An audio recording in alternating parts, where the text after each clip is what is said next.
Hello everyone, this is Niranjan Kumar. इस video में हम लोग पढ़ने वाले हैं क्लास 10 का मैथ का चैप्टर फर्स्ट, जिसका नाम है रियल नंबर। ओवरऑल उसी का हम लोग का MIQ सेशन रहने वाला है, यानी कि मोस्ट इंपोर्टेंट क्वेश्चन, या वो क्वेश्चन रहने वाले हैं छपने को मिलेंगे इन हाफ ईयरली एग्जाम में, चाहे आपका यूनिट टेस्ट हो, चाहे आपका बोर्ड एग्जाम में क्यों ना हो। मैं आज ही आपको ये 5 से 6 नंबर इसका वेटेज होता है रियल नंबर का क्लियर करा दे रहा हूँ। यदि मेरे बताए हुए 5 से 6 क्वेश्चन आपके हाफ ईयरली एग्जाम में या बोर्ड एग्जाम में देखने को नहीं मिलेंगे तो मैं ये पढ़ाना छोड़ दूंगा। तो मेरे पढ़ाने पे धिक्कार है, क्योंकि ये ऐसे क्वेश्चन है जो कि चैप्टर बहुत छोटा है और क्वेश्चन भी इसमें कहीं ना कहीं 5 से 7 टाइप का क्वेश्चन देखने को मिलेगा, जो आपके बोर्ड एग्जाम में चाहे हाफ ईयरली का एग्जाम में डायरेक्ट छपने को मिलेंगे। मैं ये 100% गारंटी देता हूँ कि ये क्वेश्चन यदि छपे नहीं तो मैं फिर कह रहा हूँ कि पढ़ाना छोड़ दूंगा। इसमें जो सबसे पहला क्वेश्चन है वो हमेशा आप देखेंगे कि कहता है कि prove √3 is an irrational number. वो भी ये 3 या 5 मार्क्स में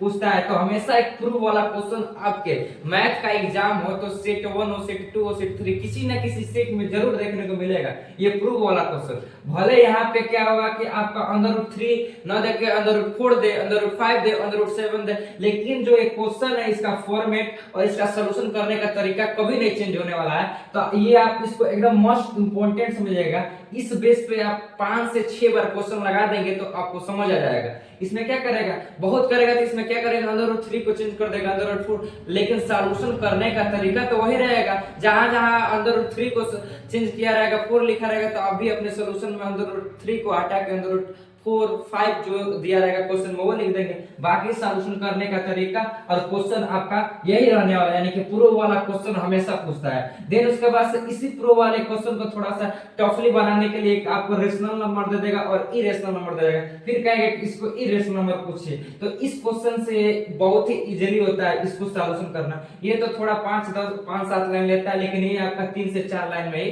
प्रूव कर देता है। देन उसके बाद से जो थर्ड क्वेश्चन वो कहता है कि 6 पे पावर n, इसको हमको प्रूव करना है कि कैन एंड विद 0, यानी कि जो 6 पे पावर कोई भी n क्या है, यहाँ पे दिया है कि नेचुरल नंबर। यहाँ पे हम कोई भी नेचुरल नंबर रखें तो इसका जो यूनिक डिजिट हो वो किससे एंड हो, हमेशा 0 से हो। तो इसके बाद से देन जो फोर्थ क्वेश्चन है उसमें पूछता है कि explain 7 into 11 into 13 plus 30 are composite number. इसको भी वो कहता है कि प्रूव करिए कि मान लीजिए हमको दिया है कि 7 into 11 into 30 plus 13 क्या है, कंपोजिट नंबर है। कंपोजिट नंबर है तो क्यों है, तो हम लोग जानते हैं कि कंपोजिट नंबर का प्रॉपर्टीज क्या है, डेफिनेशन क्या है कि मोर देन 2 फैक्टर। यदि इन सब का सॉल्यूशन करने के बाद से 2 से अधिक फैक्टर आ रहा है तो क्या कहलाएगा, कंपोजिट नंबर कहलाएगा। तो हेंस प्रूव हो जाएगा। तो क्वेश्चन दिया है कि given that HCF 306 and 657 equal to 9, यानी कि 2 नंबर दे दिया है, एक नंबर आपका ये, एक नंबर ये,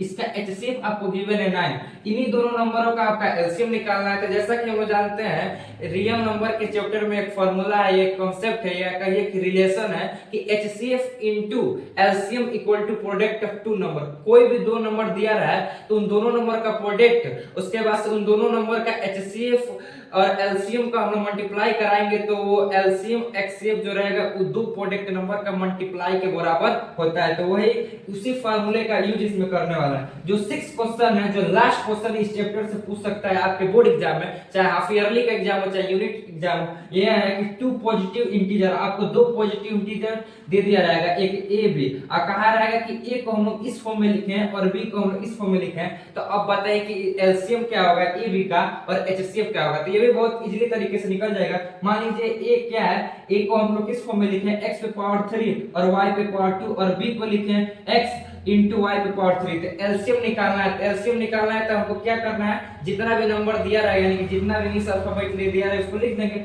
यानी कि x y दो ही को लिख देंगे। उसके बाद से हाईएस्ट पावर को लिखते हैं, तो x पे पावर 3 है, इसका हाईएस्ट पावर हो गया, उसके बाद से y पे पावर हाईएस्ट पावर हो गया। तो यानी कि ओवरऑल एलसीएम क्या निकलेगा हम लोग का, x पे पावर 3 इंटू y पे पावर 3। उसी तरह एचसीएफ हमको निकालना रहेगा तो क्या करेंगे, जितना भी नंबर दिया रहेगा और कॉमन होगा दोनों में तो लिख देंगे, तो दोनों में कॉमन है तो दोनों में x y लिखा जाएगा। उसके बाद से लिस्ट पावर वाला लिखते हैं, तो लिस्ट पावर क्या है, x है, उसके बाद से y का देखा जाए तो लिस्ट पावर 2 है, तो ओवरऑल इसका xcf क्या रहेगा, x पे पावर 1 इनटू y पे पावर 2। तो इजीली इसका आंसर हम लोग निकाल देंगे। तो यही 5-6 क्वेश्चन है जो आपके बोर्ड एग्जाम हो, चाहे यूनिट टेस्ट का एग्जाम हो, चाहे हाफ ईयरली का एग्जाम हो, देखने को जरूर मिलेंगे। 100% ये गारंटी के क्वेश्चन है जो कि मैं कहीं ना कहीं RD Sharma, RS Agarwal, Oswal, NCERT कई रिसोर्सेज से मैं निकाला है। जैसे कि मेरे पास यहाँ पे देख सकते हैं ये मैथमेटिक्स का पेपर है, उसी तरह मैंने यहाँ पे मेरे पास ये आरएस अग्रवाल था, तो आरएस अग्रवाल देख सकते हैं, इसमें से भी मैंने निकाला है क्वेश्चन। इसमें भी दिया था